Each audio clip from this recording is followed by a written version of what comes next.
reports like these from Biafra were on film in black and white. Color film was to follow. 2 minutes later, and the Biafrans are having trouble getting their troops advanced. ወጣም ወረደም አሁን መቀሌ በ40 ኪሎ ሜትሮች ርቀት በአራቱም አቅጣጫ በመከላከያ ሰራዊቱ ራዳር ቁጥጥር ስር ትገኛለችም። የመቀሌ መጨረሻ እንደ ናይጄሪያዋ ቢያፍራ ሆኗል። ናይጄሪያ ላይ ቢያፍራ የሚለውን ቃል በራሱ መጠቀም ወንጀል ነው።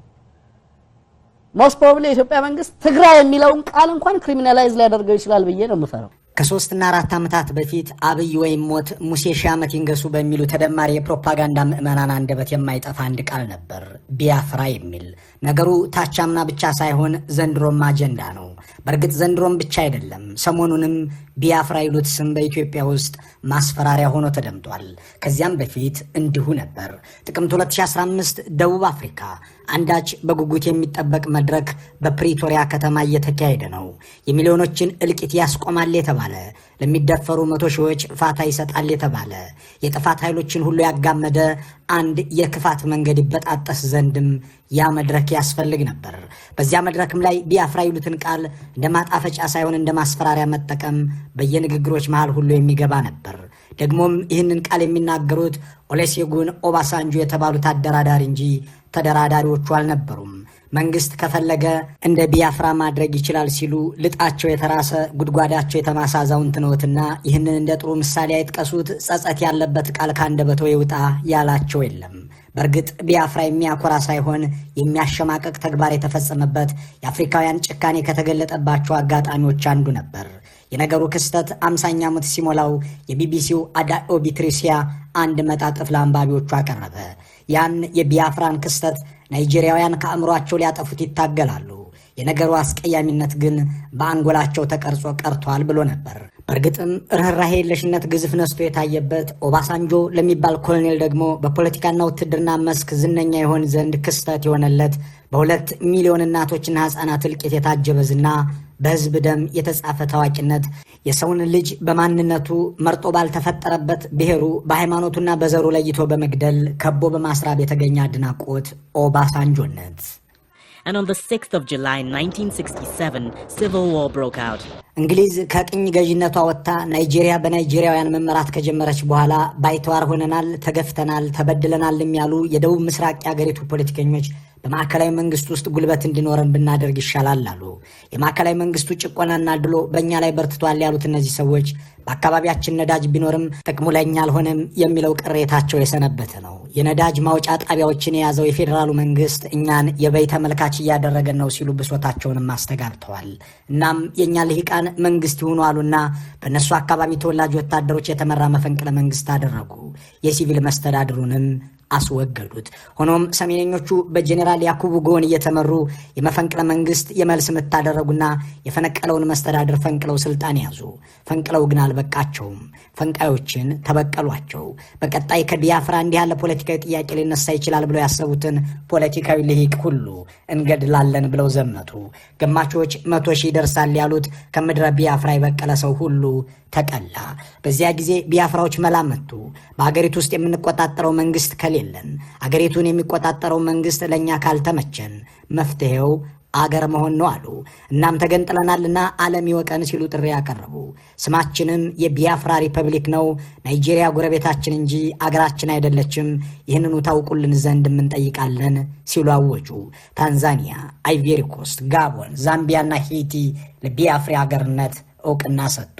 የእነሱን ተወላጆች ፈንቅሎ ስልጣን የነጠቃቸው ጀነራል ያኩቡ ጎን አይመራንም ብለው ራሳችንን አገር አድርገናል ያሉት የደቡብ ምስራቅ ናይጄሪያ ልሂቃን ከአፍሪካና ካሪቢያን ሀገራት እውቅና ቢያገኙም ከጥቃት አላመለጡም። ጄኔራሉ የህግ ማስከበር ዘመቻ ወይም ፖሊስ አክሽን ያለውን ድርጊት ከፈተባቸው። ያንን ከማድረጉ በፊት ግን ወደ ቢያፍራ ግዛት የሚገባውን የውሃ መስመር ቆረጠ። በዚያች ግዛት ውስጥ ድንጋይ አጋጭተው እሳት የሚፈጥሩ ሰዎች ካላነደዱ በቀር ክብሪት እንኳን አይገባም ብሎ ዘጋጋ። ማንም ሰው አይገባም፣ ወፍ እንኳን ከቢያፍራ ክልል ውስጥ አይወጣም ብሎ ከበበ። ቢያፍራ አለኝ የምትለውን ነዳጅ አውጥታ እንዳትሸጥ በሚያደርግ አኳኋን በእሳት ታጠረች። This is the road to Umuahia, the last big town still in Biafran hands. ማስራብን እንደ ጦር መሳሪያ ከበባን እንደ ስልት የቆጠረው የፌዴራሉ መንግስት ወታደራዊ አቅሙ እዚህ ግባ የሚባል አልነበረም። ስልጣን ከያዘ በኋላ ብቁ ወታደሮችን ጨፍጭፏቸዋል ወይም ዘራቸው ከዘር አይደለም ብሎ አባሯቸዋል። የቀሩትም እጅግ ብዙ ያልሆኑ ደግሞም አቅመ ቢስ ናቸው። በትላልቅ አጀንዳ ላይ ሳይሆን በዕለት ደስታ ላይ የሚጨነቁ ነበሩ። መዝናናትን በብዙ ይወዳሉ። ፓርቲና ድግስ ጊዜያቸውን የሚወስድባቸው እንደገናም ወታደራዊ ስነ ምግባር ያልነበረባቸው ናቸው። እናም እነዚህ ስነ ስርዓት የሌላቸውን በቢያፍራ ህዝቦች ላይ ባላቸው ጥላቻ ብቻ የተሰባሰቡትን ወታደሮች አሰልጥኖ የበለጠም ጭካኔ አሳይቶ ለማሰማራት የሚያስችለውን ጊዜ ከመከወን ባለፈ ጎን ለጎን ከበባው እንዲቀጥል ተደረገ። እናም 7000 ወታደሮች የነበሩት የፌዴራሉ መንግስት በአንድ ጊዜ ኑ ቢያፍራን እናጥፋት በሚል ፕሮፓጋንዳ ያሰባሰባቸውን 200,000 ምልምሎች አስታጠቀ። ነገሩ በእርግጥም የጎልያድና የዳዊት ፊልሚያ ይመስል ነበር። የፌዴራሉ መንግስት 200,000 ሰራዊት ሲይዝ በዚያ ፖሊስ አክሽን ወይም ህግ ማስከበር ሲል በጠራው ዘመቻ ላይ 200,000 ጭፍራ ሲያሰማራ ቢያፍራ ስንት ነበራት የሚለው ጥያቄ ተገቢ ይሆናል። ቁጥሩ ቅልብጭ ያለ ነው። 231 ወታደሮች ነበሯት። ግጥሚያው 231 ለ200,000 ሆነ። አገር ለመገንጠል የተነሱት ሰዎች ከዚህ በኋላ የቢያፍራ ሪፐብሊክ የምትባል አገር መስርተናልና ዓለም ይስማ ብለው ብቅ ሲሉ የነበሯቸው ወታደሮች 231 ብቻ ቢሆኑም የፌዴራሉ መንግስት ለዓለምና ለአገሩ ህዝብ የሚናገረው ግን በምድረ ቢያፍራ ገና ያልተወለዱ ህፃናት ጭምር ገንጣይና ታጣቂ መሆናቸውን የሚገልጽ ነበር። በዚህ ፕሮፓጋንዳ አያሌ ናይጄሪያውያን ተቀላቀሉ። የፌዴራሉ መንግስት በ200,000 ሰራዊት አበጠ። ይህንን ያስተዋሉት ቢያፍራዎች በይድረስ 90,000 ጦር አስተማሩና አሰማሩ። በወቅቱ የተመራማሪነት ሙያ ላይ ተሰማርተው የነበሩትና የቢያፍራ ግዛት ተወላጅ የሆኑት ፕሮፌሰር ፌሊክስ ኦርጋው ጦርነቱ ሲጀመር ይላሉ፣ ጠመንጃ የታጠቀ ሳይሆን ጠመንጃ አይቶ የሚያውቅ ሰው እጅግ ጥቂት ነበር። ትጥቅ የለም፣ ቦምብ አይታሰብም። ይነገርብን የነበረው ታሪክ ግን ሌላ ነው። ዓለምን የሚያጠፋ መሳሪያ የታጠቅን ተደርጎ ተወራ። እንደ እውነቱ ከሆነ በእጃችን ቢላና ጩቤ ይዘን በታንክ የከበበንን የናይጄሪያ ፌዴራል መንግስት ጦር ለመፋለም ካነሳሳን ወኔና ተበዳይነት ውጪ አንዳች የምንመካበት ነገር አልነበረንም ይላሉ የምርምር ስራቸውን አቋርጠው ወደ ጦርነት የገቡበትን ሁኔታ ሲያስታውሱ። ቢያፍራዎች እንዳይወጡም እንዳይገቡም አድርጎ የከበበው መንግስት ዝግጅቱን ሲያደርግ ቆይቶ ወደ ፍልሚያ ገባ። በዚህ ወቅት ነው እንግዲህ ኦሉሴጉን ማቲው ኦኮኪዌላ ኦጉን ቦዬ ኦሬሞ ኦባሳንጆ የሚል ረዥም ስም የሚመጣው። Around the world, protesters and celebrities campaigned for an end to the conflict. Back on the battlefield, the Nigerians were stronger and better equipped. ኦባሳንጆ ያንን የቢያፍራ ከበባ ከመሩና ካስፈጸሙ ህፃናትን በማስራብ ምግብና መድኃኒት ውሃና ሸቀጥ እንዲያገኝም በማድረግ አንድን ህዝብ ማንበርከክ ይቻላል ብለው ጦርነትን ከመሩ ግንባር ቀደም ሰዎች ዋናው ነበሩ። 2 ዓመት ተዋግቶ ለ24 ወራት ተፋልሞ ድል ያልቀናው የፌዴራሉ መንግስት በመጨረሻው ዙር ላይ ኦባሳንጆን የዘመቻው ዋና አዛዥ አደረገ። ያንን 200,000 የሚጠጋ ሰራዊት እያዘዙ አያሌ ክፍለ ጦሮችን እያንጋጉ በቢያፍራ ህዝብ ላይ እንዲዘምቱ ከአለቆቻቸው መመሪያ የተቀበሉት ኦባሳንጆ አብዛኛው ክርስቲያን በሆነው የግዛቲቱ ነዋሪ ላይ ቃታ እንዲሳብበት ካልጠፋ ቀን የገና ዕለትን መረጡ። ወቅቱ አሜሪካ የቪየትናምን ጦርነት የምታካሄድበት ነበርና ከ100,000 የቢያፍራዎች እልቂት ይልቅ የአንድ አሜሪካዊ ወታደር መቁሰል የዓለምን ሞገድ የሚቆጣጠርበት ጊዜ ነበር። እንዳም ሆኖ የእንግሊዝ ሚዲያዎች ከፍተኛ የተባለውን ሽፋን ይሰጡ ነበር። መንግስታቸው በናይጄሪያ ቅኝ ገዢ የነበረ ከመሆኑ በተጨማሪ የቢያፍራ ተገንጣዮች እንዳይሳካላቸው አያሌ ድጋፍ አድርጓል። እናም ገንዘባቸው የፈሰሰበትን ጦርነት በጥብቅ የሚከታተሉት የብሪታንያ መገናኛ ብዙሃን ያንን የቢያፍራ ጦርነት ከስር ከስር ይዘግቡ ነበር። የቢያፍራ ህዝብ ለ2 ዓመት ተዘጋበት። ለ2 ዓመት በሰማይም በምድርም በመድፍም በአውሮፕላንም ተቀጠቀጠ። ሆኖም በሚገባ መክቷቸዋል። እንግሊዝን ይዘው የአገሪቱን ሀብትና ሰው አሰልፈው የሚፋለሙትን የፌዴራል መንግስቱን ወታደሮች የቢያፍራ ተገንጣዮች ተከላከሉ። ለ1 ዓመት ተኩል ያህል የፌዴራሉ መንግስት የረባ ድል አልቀናውም። ሆኖም ከበባው የሚቀጥፋቸው ህፃናት፣ ረሃቡ የሚያረግፋቸው እናቶች ሰብአዊ ቀውሱን ለዓይንም ለጆሮም የሚዘገንን አደረገው። በኦባሳንጆ የጭካኔ ትዕዛዛት የሚፈጸሙ በደሎች ቢያፍራን የምድር ሲኦል አደረጉ። በተለይም እሳቸው በቀጥታ የሚመሩት ኮማንዶ ኦሪ የተሰኘችውን የቢያፍራ ከተማን ለመያዝ የከፋ ጭፍጨፋና ዝርፊያን ማካሄድ ነበረበት። አስገድዶ መድፈር የጦር ስልት ሆነ። ያንን ህዝብ ተስፋ ለማስቆረጥ ይጠቅማል የተባለ ሁሉም አይነት ጥፋት ተፈጸመ። በመጨረሻም ቢያፍራ በነ ኦባሳንጆ ቁጥጥር ስር ዋለች። መሪዎቹም ከፊሎቹ ሸሹ፣ የተቀሩትም በቁጥጥር ስር ዋሉ። ለ2 ዓመት ተኩል የተፈጸመው ከበባና ድብደባ በናይጄሪያ የፌዴራል መንግስት አሸናፊነት ተጠናቀቀ። ድል ብቻ ሳይሆን ፍትህም ያሸናፊዎች ሆነች። በሁለት ዓመቱ ከበባ 2 ሚሊዮን ሰው ሳይሞት አልቀረም ብለው የጻፉ ሰዎች ዛሬም ድረስ እየተነበቡ ናቸው። ያንን ከበባና ግድያ፣ አስገድዶ መድፈርና ማፈናቀል የፈጸሙት ኦባሳንጆም በናይጄሪያ ፕሬዝዳንት ለመሆን ሲነሱ ይህ ጥፋታቸው በሌሎች ጀግንነት ተብሎ ተወደሱበትና ለሹመት በቁ። It's not right. It's not fair. It's not good for this country.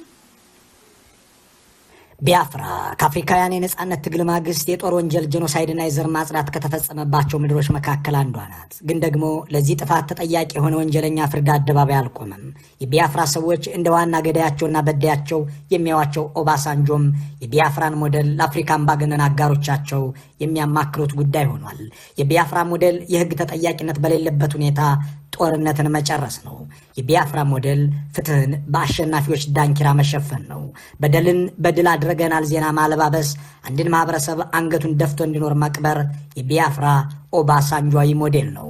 ከ2 ዓመታት በፊት ለ2 ዓመት ከበባ የፈጸመው የአብይ አህመድና የጥፋት ጓዶቻቸው ጥምረት ለድርድር ደቡብ አፍሪካ ሲቀመጥ እኒህ የቢያፍራ ወንጀለኛ ዋና አደራዳሪ ሆነው መጡ።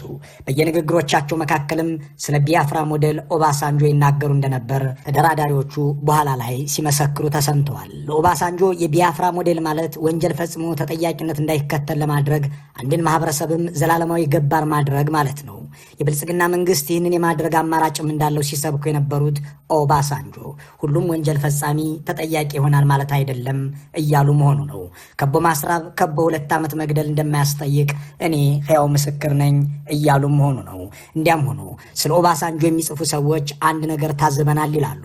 እኒህ ናይጄሪያ አዛውንት በአገራቸው በፈጸሙት ወንጀል ከመሸማቀቃቸው የተነሳ በግል ውይይቶች ወቅት ስለ ልጅነት ታሪካቸው፣ ስለ ቢያፍራ ጦርነትና ተያያዥ ጉዳዮች እንዲነሱባቸው አይፈልጉም። በህግ ባይጠየቁም ከህሊና ተጠያቂነት አላመለጡም ነው ነገሩ። ኦባሳንጆ በሌላው የናይጄሪያ አካባቢ እንዳሻቸው የሚንቀሳቀሱ አዛውንት ቢሆኑም በቢያፍራ ምድር ግን ቀላል አልሆነላቸውም። በዚያ በእሳቸው ትዕዛዝ የቆሰሉ ዛሬም ያላገገሙ ሰዎች አሉ። በዚያ በእሳቸው ወታደሮች አካላቸውን የተነጠቁ ሰዎች በዊልቸር ላይ ናቸው። በዚያ የተሰበሩ ልቦች አሁንም አልተጠገኑም። የጦር ወንጀለኞች ፍርድ አላገኙም። እናም ኦባሳንጆ ወደ ቢያፍራ ከመጓዝ ወደ ኢትዮጵያ ባሌና ኮምቦልቻ መብረር ይቀላቸዋል። I've traveled widely in the world, in Asia, in Latin America, in Europe. በመላው ዓለም በእስያ በላቲን አሜሪካና በአውሮፓ ብዙ ስፍራዎች ተዘዋውሬ ተመልክቻለሁ። ዋሻዎችን፣ የድንጋይ ላይ ጽሑፎችንና ጥንታዊ ህዝቦች ይኖሩባቸው የነበሩ ስፍራዎችንም አይቻለሁ። ነገር ግን እንደዚህ አይነት ነገር አይቻላውቅም። ስለ ድንጋይ ዘመን ስልጣኔ ማንበብ አሊያም እንዴት እንደነበር በአእምሮ መሳል አይጠበቅም። እነርሱ እዚሁ አሉና። የ4 ኪሎ ቤተ መንግስት አለቃ የቅርብ አጋር እንደሆኑ የማይደብቁት ኦባሳንጆ የአገዛዙ ስልጣን ልታከትም በተቃረበችበት ሰሞን ፈረንጆችን ሊማልዱ የዲፕሎማሲ ምርኩዛቸውን ይዘው ከናይሮቢ እስከ ዋሽንግተን ዲሲ ተመላልሰዋል። ከጆበርግ እስከ ብራስልስ ማስነዋል። ቆይተውም የብልጽግናው መንግስት በመራው ጦርነት ቢያንስ 600 ሺህ ህዝብ ሞቷል ብለው በዓለም ሚዲያ ላይ ጽፈዋል። ከገዳዮች ጋር ቅርበት ያላቸውን ያዛውንት ይህንን ቁጥር ከየት አመጡት እንዳይባሉ ከብልጽግናዎች ከራሳቸው እንዳገኙት ጽፈዋል። 600 ሺህ ሰው እንደገደሉ የነገሩኝ የመንግስት ባለስልጣን ናቸው ብለው አስፍረዋል። በእርግጥ ገዳዮቹ በወዳጃቸው በኦባሳንጆ በኩል ቢናገሩትም እነሱም ይህንን አሃዝ አስተባብለው አያውቁም። ዓለም አቀፍ ሪፖርቶች ግን የሟቾች ቁጥር 1 ሚሊዮን እንደሚደርስ ሲገልጹ ሰንብተዋል። ኦባሳንጆ የብልጽግናው መንግስት የቢያፍራ ሞዴልን መተግበር እንደሚያዋጣው ሲመክሩ በተቀናቃኝ በኩል ያለውን ልሂቅ በማስወገድ ከህግ ተጠያቂነት መዳን ይቻላል ከሚለው በተጨማሪ ያንን ህዝብ አንገት አስደፍቶ ገባር ማድረግም ይቻላል እያሉ ነው። በአሁኑ ሰዓት በአማራና ኦሮሚያ ክልል የሚካሄዱ ጦርነቶች በሰላም እንዳይቋጩ፣ ድርድሮችም ተደርገው መፍትሄ እንዳይገኝ ከሚያደርጉ ዲፕሎማሲያዊ ዓለም ሰዎች አንዱ ኦባሳንጆ እንዲህ ያለ ሞዴል ያላቸው ናቸው። ሰሞኑን በአፍሪካ ህብረት ስብሰባ ላይ ከዚህም ብዙ የሚያራቅ ንግግር መናገራቸውን ተከትሎ 3 የተቃዋሚ ፓርቲዎች መግለጫ አውጥተውባቸዋል።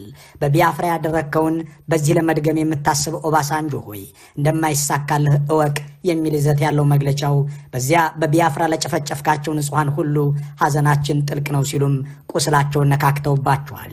እሳቸው ግን የብልጽግናውን አገዛዝ ከውድቀትና ከድቀት ለመከላከል ላደረጉት ተጋድሎ በአዲስ አበባ ቪላ ተበርክቶላቸዋል። ቤታቸውም ቢኖሩበትም ባይኖሩበትም እንክብካቤ አይለየውም። በጠቅላይ ሚኒስትሩ ቢሮ የተመደቡ ጠባቂዎችና የጽዳት ባለሙያዎችም ይጠብቁታል። ቢያፍራና ኦባሳንጆን ማዕከል ያደረገውና ሳምንቱን ጠብቆ ወደ እናንተ የደረሰው የአምባገነኖች መዘክራችን በዚሁ ተጠናቋል። መልካም ሁሉ በመመኘት እንሰናበታለን።